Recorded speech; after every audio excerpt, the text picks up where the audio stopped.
अस्सलाम वालेकुम स्टूडेंट्स, मैं हूं आपका टीचर मोहम्मद सलमान अफसल। स्टूडेंट्स, आज के लेक्चर में हम करेंगे 9th class physics chapter number 8 thermal properties of matter के इनसाइड, मतलब के चैप्टर के अंदर से एग्जाम्पल प्रॉब्लम्स हम करेंगे। वो क्या हैं, कैसे करनी है, ईच एंड एवरीथिंग आपको एक्सप्लेन की जाएगी।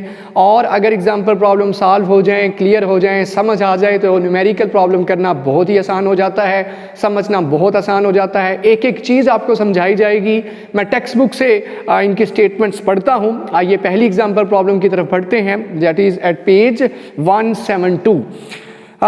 ये एग्जाम्पल प्रॉब्लम जो पहली चार हैं वो चारों टेम्परेचर स्केल कन्वर्जन के मुतालिक हैं। यानी कि आप जानते हैं टेम्परेचर के 3 स्केल हैं, डिग्री सेल्सियस, फ़ारेनहाइट और केल्विन स्केल। 3 स्केल हैं जिनके अंदर टेम्परेचर्स को मेजर किया जाता है। सेल्सियस स्केल में भी, केल्विन स्केल के अंदर भी और फ़ारेनहाइट स्केल के अंदर भी। इनका आपस में क्या रिलेशन है, ये रिलेशंस मैंने लिखे हुए हैं। सेल्सियस टू केल्विन जाना हो, केल्विन टू सेल्सियस जाना हो, सेल्सियस टू फ़ारेनहाइट जाना हो, फ़ारेनहाइट टू सेल्सियस जाना हो, और इसके पीछे क्या रीज़न है वो भी आपको एक्सप्लेन कर दूंगा। वैसे तो लेक्चर्स देखिए, आपको इंशाल्लाह एक एक पॉइंट क्लियर हो जाएगा कन्वर्जन की क्यों ज़रूरत पड़ती है। यहाँ हम फार्मूलाज यूज़ करते हुए एग्जाम्पल प्रॉब्लम्स को सॉल्व करना स्टार्ट करते हैं। पहली एग्जाम्पल प्रॉब्लम देखिए, what will be the temperature on kelvin scale of temperature when it is 20 degree Celsius on Celsius scale. अगर आपके पास जो सेल्सियस स्केल था, पैमाइश का जो आला था, थर्मामीटर जो था, वो कौन सा स्केल रखता था, सेल्सियस स्केल। उस पर हमने जो टेम्परेचर को मेजर किया तो टेम्परेचर की वैल्यू कितनी आई सेल्सियस स्केल पे। डिग्री सेल्सियस के अंदर जो वैल्यू है temperature on degree Celsius scale is 20 degree Celsius. और पूछ लेता है इसी टेम्परेचर को किस में कन्वर्ट कीजिए, टेम्परेचर ऑन केल्विन स्केल बताइए कि ये 20 डिग्री सेल्सियस स्केल पे अगर केल्विन स्केल के ऊपर होता, केल्विन वाले थर्मामीटर पे होता जहाँ पे रीडिंग केल्विन के अंदर लिखी है, तो बताइए ये वैल्यू कितनी होने वाली थी। आप जानते हैं जो केल्विन स्केल है वो 273 से स्टार्ट होता है। 273 टू 373, इसका मतलब उसकी बिगिनिंग, उसका स्टार्ट 273 से है। तो अगर हमारे पास 20 डिग्री सेल्सियस है तो वो फार्मूला यूज़ करते हुए हम जो टेम्परेचर सेल्सियस में है उसे किस में कन्वर्ट कर लेंगे, केल्विन के अंदर। तो बताइए ज़रा, फाइंड हमने क्या करना है, temperature in kelvin, T in kelvin, T in degree Celsius दिया है, टी इन केल्विन मालूम कीजिए। वो पहला फार्मूला कन्वर्जन करनी है किससे किस में, सेल्सियस से केल्विन में जाना है। ऑफ कोर्स आंसर बड़ा आएगा क्योंकि जो आपके पास स्केल केल्विन स्केल है वो अगर डिग्री सेल्सियस में 0 पे होगा तो केल्विन पे आप 273 पे होगे। अगर डिग्री सेल्सियस में 20 पे होगे तो केल्विन में ऑफ कोर्स 293 पे चले जाओगे। तो देख लेते हैं कैसे, यानी कि 273 ऐड हो जाता है। Formula T kelvin is equal to 273 plus, इसका डिटेल कॉन्सेप्ट लेना तो लेक्चर ज़रूर देखिए प्रीवियसली। तो बच्चों सोल्यूशन के अंदर हम क्या करेंगे, जस्ट वैल्यूज़ पुट कर देंगे रिलेशन के अंदर। इसको इक्वेशन नंबर 1 का नाम देके यहाँ सी की वैल्यू ला के पुट कर देंगे। पुटिंग वैल्यूज़ लिखेंगे, पुटिंग वैल्यू इन 1, तो टी केल्विन, यही टेम्परेचर और डिग्री सेल्सियस पे 20 है, केल्विन पे मेजर किया होता तो आपको क्या शो होना था, 20 ऐड किया, 293 केल्विन, केल्विन 293 केल्विन आना था। यानी कि 0 डिग्री सेल्सियस 273 केल्विन के बराबर होता है। इसी तरह से 20 डिग्री सेल्सियस 293 केल्विन के बराबर होगा। ये हमने कन्वर्जन कर दी डिग्री सेल्सियस से केल्विन में, जैसे कि 1 kg 1000 ग्राम के बराबर होता है। इसी तरह से 20 डिग्री सेल्सियस 293 केल्विन के बराबर होता है। ये कन्वर्जन हमने कर दी। आगे बढ़ते हैं एग्जाम्पल प्रॉब्लम 8.2 की जानिब। एग्जाम्पल प्रॉब्लम 8.2 में कहता है चेंज 300 केल्विन। अब केल्विन में हमें डेटा गिवन है, इंफॉर्मेशन केल्विन में दे रहा है और कहता है इसे डिग्री सेल्सियस में लेके जाइए, सेल्सियस स्केल में बताइए ये 300 केल्विन सेल्सियस में कितना होगा। तो इसका मतलब जो गिवन डेटा वो फार्मूला इसी रिलेशन को चेंज करेंगे। अब ये मालूम करना है तो ऑफ कोर्स 273 जो यहाँ ऐड हो रहा था लेफ्ट साइड पे जाके क्या कर जाएगा, सब्ट्रैक्ट। तो सबसे पहले तो गिवन देखता हूँ मुझे क्या दिया है। ये इस तरह से करें तो आपका एक नंबर भी नहीं कटेगा, शॉर्ट भी आ सकता है, लॉन्ग भी आ सकता है। और ये क्या आपके पास है गिवन में, गिवन में उसने दिया है टी केल्विन दिया है और वो कितना दिया है 300 केल्विन। 300 केल्विन हमें टी केल्विन दिया है। मालूम क्या करना है, यही टेम्परेचर यही टेम्परेचर हमें सेल्सियस के अंदर C मालूम करना है, कैपिटल C, सेल्सियस स्केल के अंदर टेम्परेचर की वैल्यू। फार्मूला, वो फार्मूला ऊपर वाला रीअरेंज करके नया फार्मूला बन गया, इसको रीअरेंज किया तो देखिए C यहाँ के सब्ट्रैक्ट, तो आपके पास रिजल्ट आने वाला है 273 यहाँ के सब्ट्रैक्ट, तो आपके पास फार्मूला क्या बन गया। में अगर चाहिए तो क्या करना पड़ेगा, जो केल्विन के अंदर वैल्यू दी है उसमें से 273 अब क्या करना पड़ेगा, माइनस। लीजिए सोल्यूशन की तरफ चलते हैं, इसको हम इक्वेशन नंबर 1 का नाम दे के डेटा पुट कर देंगे और रिजल्ट आपके सामने होगा। ब्रैकेट में मैं केल्विन लिख रहा हूँ मस्ट, ये इक्वेशन नंबर 1, वैल्यूज पुट कीजिए। हाँ तो क्या बन जाएगा, C इज इक्वल टू लिखेंगे by putting values in equation 1, तो क्या बन जाएगा, T केल्विन की जगह बच्चों कितना दिया है 300 माइनस 273, आंसर आ जाएगा 27 डिग्री सेल्सियस। ये सेल्सियस स्केल में टेम्परेचर आ गया, सेल्सियस स्केल में टेम्परेचर मालूम कर लिया। अगर 27 हो तो केल्विन 300 है, 300 केल्विन है तो इसका मतलब 27 डिग्री सेल्सियस है। बात समझ आ गई आप लोगों को, एक दूसरे के इन्वर्स थे। पहले क्या था, हमें ये गिवन था और ये मालूम करना था, अब केल्विन वाला टेम्परेचर गिवन है और कहता है डिग्री सेल्सियस में बताइए वो कितना है। आइए बढ़ते हैं 8.3 एग्जाम्पल प्रॉब्लम की तरफ। 8.3 एग्जाम्पल प्रॉब्लम देखिए, convert 50 degree Celsius on Celsius scale, ऐसा थर्मामीटर जो सेल्सियस रीडिंग ले रहा था, सेल्सियस यूनिट के अंदर रीडिंग ले रहा था, तो कहता है 50 डिग्री सेल्सियस वहाँ मेजर हुआ, तो इसको फ़ारेनहाइट स्केल के अंदर, फ़ारेनहाइट के अंदर कन्वर्ट कीजिए, क्या वैल्यू होगी इस टेम्परेचर की। तो बच्चों अगर आप जानना चाहते हैं कि फ़ारेनहाइट का मतलब क्या है और ये थर्मामीटर किस तरह का है, तो मेरी प्रीवियस वीडियो देखिए, उसमें डिटेल बता दी गई है। और वैसे भी आप जानते हैं जो टेम्परेचर स्केल्स हैं, फ़र्ज़ करिए थोड़ा सा मैं आपको एक्सप्लेन कर ही देता हूँ। यहाँ पे टेम्परेचर स्केल जो हैं, ये थर्मामीटर्स जो हैं अगर मेजर किए जाएं, डिग्री सेल्सियस स्केल जो है वो 0 से स्टार्ट हो रहा है, और जो आप लेते हैं केल्विन स्केल वो 273 से, अभी मैंने पिछले न्यूमेरिकल में जिक्र किया, वो जो थर्मामीटर स्केल है वो अब जानते हैं 273 से स्टार्ट हो रहा है, ठीक है। इसी तरह से जो फ़ारेनहाइट स्केल है बच्चों वो 32 से स्टार्ट होकर 212 तक जा रहा है। और देखिएगा ये 0 से कहाँ तक होता है नॉर्मली 100 डिग्री सेल्सियस तक, ये 273 तक कहाँ तक होता है 373 केल्विन तक, और ये कहाँ से स्टार्ट होता है 32 से फ़ारेनहाइट से, और कहाँ तक जाता है 212 फ़ारेनहाइट तक। अगर गौर करिए तो एक जितनी लेंथ के अंदर, एक जितने डिवीजन्स के अंदर यहाँ 180 डिवीजन आ रही है, यहाँ 100 आ रही है, यहाँ 100 डिवीजन्स आ रही हैं इस तरह से। तो बच्चों इसी वजह से इसका फार्मूला कुछ इस तरह का बनता है, सेल्सियस टू फ़ारेनहाइट। जो डेटा गिवन है, जो आपको फार्मूला कंफ्यूज कर रहा होगा, मेरी वीडियो डिटेल से कन्वर्जन्स पढ़िए पीछे जो हमने पढ़ा चुके हैं, आपको क्लियर हो जाएगा ये रिलेशंस कैसे आते हैं और इनका क्या मतलब है। लेकिन थोड़ा सा मैंने आपको एक्सप्लेन कर दिया। गिवन डेटा में टेम्परेचर डिग्री सेल्सियस में गिवन है, कितना है 50 डिग्री सेल्सियस कहता है। इस टेम्परेचर को ज़रा शो करवाइए एक और यूनिट के अंदर, और कौन सा यूनिट, फ़ारेनहाइट यूनिट के अंदर, फ़ारेनहाइट स्केल के अंदर इसको बताइए ये वैल्यू कितनी आने वाली है। फार्मूला वो लिखा हुआ, डिग्री सेल्सियस का कन्वर्जन या डिग्री सेल्सियस और फ़ारेनहाइट का आपस में रिलेशन कुछ इस तरह से है कि फ़ारेनहाइट किसके बराबर है 1.8 C + 32। ये मैं बता दूं ये कैसे आया, क्योंकि हम जानते हैं फ़ारेनहाइट स्केल 32 से स्टार्ट हो रहा है, और 1.8 कहाँ से आया, मैंने जैसे कहा 32 और 212 के दरमियान 180 डिवीजन्स हैं।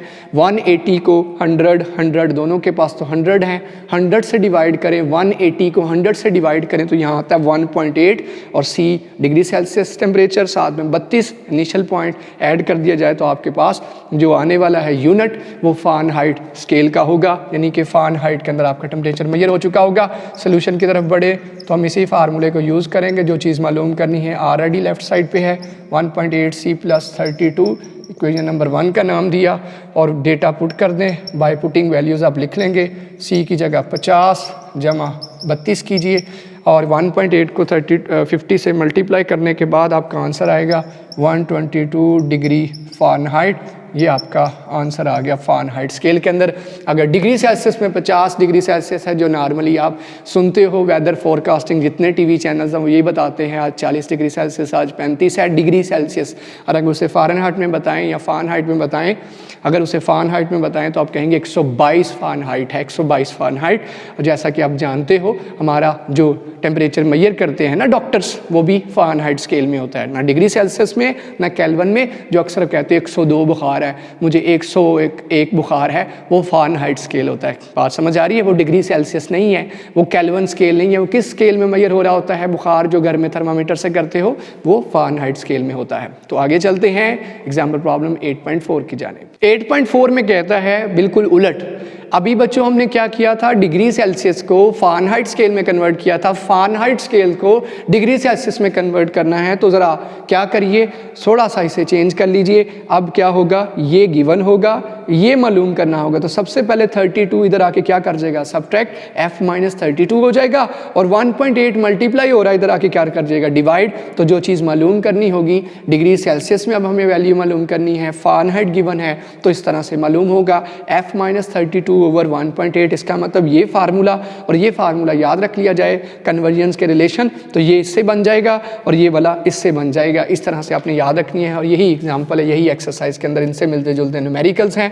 तो गिवन अगर मैं वैल्यू दूं, उसने अब वैल्यू किस में दी है? फ़ारेनहाइट स्केल के अंदर वैल्यू दे रहा है 100 फ़ारेनहाइट, जितना कि हमें बुखार होता है नॉर्मली, ये वैल्यू दी गई है। और वो कितनी है? 100 डिग्री फ़ारेनहाइट। कहता है मालूम कीजिए, क्या मालूम कीजिए? यही टेम्परेचर किस स्केल के अंदर? डिग्री सेल्सियस के अंदर। सी मालूम कीजिए। फार्मूला पहले जो था, हाँ ये पहले जो सेल्सियस टू फ़ारेनहाइट उसी को चेंज करना है। और क्या बन जाएगा? वहीं से स्टार्ट कर लो। F is equal to 1.8 C plus 32, यहाँ जो लिखा हुआ मैं डायरेक्ट यूज़ कर लो। C यहीं रहेगा तो 32 इधर आके माइनस 1.8 आके डिवाइड। तो C का फार्मूला बन गया F माइनस 32 ओवर 1.8। सोल्यूशन में क्या करेंगे? हम इसी फार्मूले में, इसी रिलेशन में वैल्यूज़ पुट कर देंगे और आपके पास रिजल्ट आ जाएगा equation number 1 by putting values. तो क्या बन जाएगा बच्चों? F की जगह 100 माइनस 32 डिवाइडेड बाय 1.8 क्या बनेगा? 68 1.8 and answer will be 37.8। Normally हमारे जिस्म का टेम्परेचर यही होता है 37.8। सुना होगा आपने, हमारी बॉडी टेम्परेचर 37 डिग्री सेल्सियस है इनसाइड से, चाहे बाहर ठंड पड़ी हो गर्मी पड़ी हो, अंदर का टेम्परेचर बरकरार रहता है। और 37.8 या 37 डिग्री सेल्सियस नॉर्मल होना चाहिए हेल्दी पर्सन का। ये था एग्जाम्पल प्रॉब्लम 4। आगे बढ़ते हैं 5 की जानिब। 5th एग्जाम्पल प्रॉब्लम देखिए। A container has 2.5 litre of water at 20 degree Celsius. एक कंटेनर है जिसके अंदर 2.5 लीटर पानी है। आइए देख लेते हैं। ये 2.5 लीटर, आप जानते हैं 2.5 लीटर की बोतल भी होती है, बॉटल भी पीते हैं हम लोग। इस कंटेनर के अंदर 2.5 लीटर वाटर है, पानी है जी। अब इनिशियली इसका टेम्परेचर कितना था? स्टार्ट में इसका टेम्परेचर था 20 डिग्री सेल्सियस। इसको हीट दी गई और इसे बॉयल करना है। आप जानते हैं ये कब बॉयल होगा? पानी का बॉइलिंग टेम्परेचर सबको पता है 100 डिग्री सेल्सियस पे पानी क्या करता है? बॉयल, खोलना शुरू कर देता है। और फिर आप जानते हैं इसके सरफेस से ये निकलना शुरू कर देता है, वेपर्स बनना स्टार्ट हो जाता है। वेपर्स इसी टेम्परेचर पे और सारा वेपर्स बन के उड़ जाता है। तो बच्चों ये T1 20 डिग्री सेल्सियस से 100 पे लेके जाना है टेम्परेचर। कितनी एनर्जी चाहिए होगी? How much heat is required? और मिकदार जो दी गई है मैस ऑफ वाटर जो हमारे पास है वो कहाँ से आएगा? डेटा अगर मैं लिखूँ बच्चों, मुझे लीटर दिया गया है यूनिट, उससे मुझे पता चला litre is particular unit of volume. Volume हमारे पास है मैस या वॉल्यूम ऑफ वाटर अगर हम लिखें, और वॉल्यूम ऑफ वाटर अगर हम लिखें वो हमारे पास क्या है? 2.5 लीटर्स। हाँ जी, 2.5 लीटर्स इसका वॉल्यूम है। अगर मैं इससे मैस बनाना चाहूँ, वाटर का मैस ऑफ वाटर बनाना चाहूँ, तो आप सभी जानते हैं डेंसिटी और का ताल्लुक अगर याद रहे हो आपको, density is equal to mass over volume, mass is equal to density into volume. जैसा कि हम जानते हैं पानी की डेंसिटी 1000 kg पर मीटर क्यूब है, तो kg और लीटर के बराबर हैं आपस में। kg सॉलिड ऑब्जेक्ट्स के लिए यूज़ होता है, लीटर्स लिक्विड्स के लिए यूज़ होता है। यानी मैं कह सकता हूँ पानी का मैस 2.5 अगर वॉल्यूम है तो 2.5 kg ही उसका मैस है। आइए फिर आगे यूज़ करते हैं फार्मूला। एक और चीज़ जो हमें पता है, पानी की specific heat capacity, specific heat capacity, heat capacity जो आप जानते हैं 1 kg के लिए होती है। कैपेसिटी ऑफ वाटर 1 kg के लिए जो हीट देनी पड़ती है उसे है जो क्या करना पड़ती है, किसी भी सब्सटेंस को, किसी भी लिक्विड को देनी पड़ेगी उसका टेम्परेचर 1 केल्विन राइज करने के लिए, और वाटर के लिए इसकी कीमत 4200 जॉल पर kg पर केल्विन है। तो टेम्परेचर की वैल्यूज़ अगर हम देखें यहाँ पे, टेम्परेचर जो हमें इनिशियल टेम्परेचर गिवन है वो है जी इनिशियल टेम्परेचर T1 दे दीजिए, Ti दे दीजिए, दैट इज़ 20 डिग्री सेल्सियस। अगर आप इसे केल्विन में कन्वर्ट करना चाहें तो 20 + 273 293 केल्विन्स। और फाइनल टेम्परेचर जहाँ पे ये बॉयल करना शुरू कर देगा वो टेम्परेचर कितना है, वो टेम्परेचर आपके पास है T2 that is 100 degree Celsius, यानी कि 100 + 273 373 केल्विन, 73 केल्विन। आप ज़रा दोनों में डिफरेंस चेक करिए। इन दोनों में जो डिफरेंस आने वाला है, दोनों में जो डिफरेंस है, डिफरेंस इन टेम्परेचर जिसे डेल्टा टी के साथ हम जाहिर करेंगे। Difference in temperature delta T लिख लीजिए, T2 - T1 केल्विन्स को कंपेयर करें तो 373 - 293 80 केल्विन आपके पास टेम्परेचर में चेंज आ गया। अब फार्मूला हम जानते हैं, पहली चीज़ तो हम लिख लेते हैं, हमें फाइंड क्या करना है, हीट हमें फाइंड करनी है जिसने इसे 20 डिग्री सेल्सियस से 100 पे पहुंचाया, बॉयल करने पे मजबूर कर दिया, वो हीट मालूम करनी है। वो फार्मूला हमने पढ़ रखा है स्पेसिफिक हीट कैपेसिटी के टॉपिक के अंदर कि Q = CM delta T. C भी है, M भी है, डेल्टा T भी है, जस्ट वैल्यूज़ पुट करेंगे और सोल्यूशन आपके पास होगा। Q = CM delta T. C यहाँ पे specific heat capacity, M mass of water, और डेल्टा T जो आपके पास टेम्परेचर आया है, change in temperature 20 to 100 kelvin में 80 केल्विन बनता है। तो वैल्यूज़ पुट कर दीजिए। इक्वेशन नंबर 1 का नाम देखिए, अब वर्टिकली सॉल्व करते जाएंगे। Q will be equal to C की जगह 4200, M की जगह 2.5 और डेल्टा T की जगह 80। अगर इन फैक्टर्स को मल्टीप्लाई करेंगे तो आपके पास जो रिज़ल्ट आने वाला है 840 और साथ में 3 0 और यूनिट आ जाएगा joule. This is the amount of heat that will enter water to change its temperature from 20 degree Celsius to 100 degree Celsius, यानी 80 केल्विन का डिफरेंस क्रिएट करेगी ये हीट। और आपके पास कितनी हीट है वो आपके सामने है। 8.6 एग्जाम्पल प्रॉब्लम में है जी, अब ब्रॉस रॉड, ब्रॉस आप जानते हैं एक पीतल जिसे आप कह लें जी, उसका रॉड है आपके पास, और क्या किया जा रहा है, उसे हीट अप किया जा रहा है। उसकी लेंथ एक्चुअली कितनी थी, 1 मीटर लेंथ थी, उसकी ओरिजिनल लेंथ थी 1 मीटर, और टेम्परेचर उस वक्त कितना था, T ओरिजिनल, मैं लिख लेता हूँ, T ओरिजिनल उस वक्त कितना था, 0 डिग्री सेल्सियस। 0 डिग्री सेल्सियस का मतलब केल्विन के अंदर 273 जमा कर दीजिए, 273 केल्विन्स था। गिवन डेटा साथ लिखते जाते हैं। वो डेटा सबसे पहली चीज़ क्या है, original length LO = 1 metres. Temperature जो स्टार्टिंग में था जब उसकी लेंथ 1 मीटर थी वो था 0 डिग्री सेल्सियस। केल्विन में किया तो 273 मुझे ऐड करना पड़ेगा, तो आंसर 293 केल्विन्स। और फिर क्या किया, कहाँ तक लेके गए इसका टेम्परेचर, ओरिजिनल से टेम्परेचर बढ़ा के T पे ले गए 30 डिग्री सेल्सियस। तो 30 + 273 कितना हो जाएगा, 303 केल्विन। अब बताइए ज़रा चेंज कितना आया, डेल्टा T कहते हैं change, final minus initial, 303 minus 293 and result is 30 kelvin का डिफरेंस आपने क्रिएट किया। तो बताइए ज़रा इसकी लेंथ में कितना इजाफा हुआ है, फाइंड इट्स लेंथ, लेंथ में कितना इजाफा हुआ होगा। ऑफ कोर्स हीट की वजह से लेंथ बढ़ती है, तो लेंथ कितना बढ़ी है वो बताइए। इसका मतलब हमें मालूम जो करना है। इसके अलावा ब्रैकेट में एक और चीज़ ही है, वो क्या है, लीनियर थर्मल कोएफिशिएंट जिसे हम अल्फ़ा कहते हैं, उसकी वैल्यू है 1.9 इंटू 10 की पावर -5 पर केल्विन। ये हमें अल्फ़ा की वैल्यू दी है। फाइंड करना है हमें लेंथ जो 30 केल्विन टेम्परेचर बढ़ने से बढ़ चुकी होगी। नई लेंथ जो आएगी वो बताइए, पहली कितनी थी 1 मीटर, ऑफ कोर्स उससे बढ़ चुकी होगी, वो मालूम करनी है। फार्मूला जी, फार्मूला मैं आपको बता देता हूँ, हमने यहाँ पढ़ा था जो आपके पास लेंथ के अंदर चेंज आना है, delta L is directly proportional to L naught into delta T. यहाँ प्रोपोर्शनैलिटी को ख़त्म किया था तो क्या आया था, alpha delta naught delta T. ये स्टेप करके दे रहा हूँ, आप लोग डायरेक्ट यूज़ कर लीजिएगा इस रिलेशन को। अब अगर इस यहाँ डायरेक्टली प्रोपोर्शन को ख़त्म करके ये मैंने यहाँ अल्फ़ा लगाया था, alpha L naught delta T. इस एक्सप्रेशन को खोलिए तो ये किसके बराबर होता है, L minus L naught is equal to alpha L naught delta T. यहाँ से एल नॉट उधर जाके क्या करेगा, ऐड होगा, तो सारा रिलेशन जो एंड बनेगा जो हम यूज़ करने जा रहे हैं डायरेक्ट, वो होगा L naught into 1 plus alpha delta T, जो कि हमने लेक्चर के अंदर पढ़ा हुआ। जिन्होंने लेक्चर नहीं देखा वो देख लीजिए। सोल्यूशन के अंदर हम क्या करेंगे, जस्ट वैल्यूज़ पुट कर देंगे इस फार्मूले में। L is equal to L naught into 1 plus alpha delta T. L naught की जगह 1 मीटर, 1 अंदर वैसे के वैसा, अल्फ़ा की जगह 1.9 इंटू 10 की पावर -5 और डेल्टा टी की जगह 30। ये कैलकुलेटर वर्क है, करिए, आंसर आएगा 1.00057 मीटर।